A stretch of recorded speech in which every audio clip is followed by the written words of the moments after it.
For more than a decade, American Muslims for Palestine has been committed to positively transforming the issue of Palestine in the United States. Since January, we've organized our first ever policy forum focused on advancing Palestinian rights in the 2020 elections, convening approximately 24 people representing key national organizations from different backgrounds and grassroots leaders in the Palestinian American community. We hosted educational events from coast to coast and successfully planned our 6th annual Palestine Advocacy Day in our nation's capital with 700 attendees from around the country. But the impact of the novel coronavirus has been devastating for our work, forcing us to cancel events around the country, as well as postpone our annual Palestine Advocacy Day to September. As Palestine advocates, we understand that occupation and apartheid do not pause for an international crisis such as the coronavirus.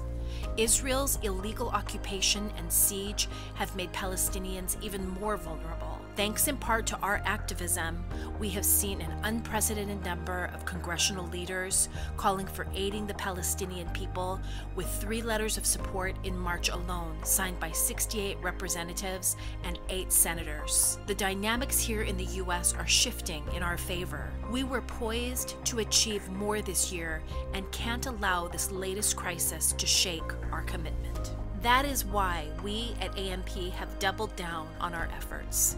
AMP has launched the Palestine Advocacy Corps to work with key grassroots organizers and AMP chapter leaders to educate members of Congress on crucial policy issues and organize in their congressional districts for policy change. AMP chapters are leading the charge with advocacy on legislation to protect Palestinian children and hosting educational webinars on the Nakba and Palestine's history. This Ramadan, we expanded our signature Israeli date boycott campaign, which has resulted in a major drop in the imports of Israeli dates to make sure Americans are not buying dates grown on stolen land. Public opinion is increasingly supportive of Palestinian rights, and we are helping to change the tide. Our ability to shape the media discourse is growing.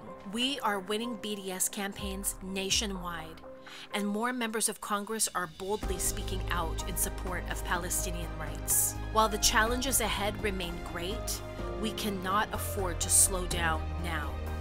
Since oppressors do not cease their oppression during a pandemic, neither will we cease our efforts to achieve justice. This year, we have set great and ambitious goals for the work of Palestine, and we are committed to completing every single one of them. In this defining moment, will you join the movement for justice in Palestine?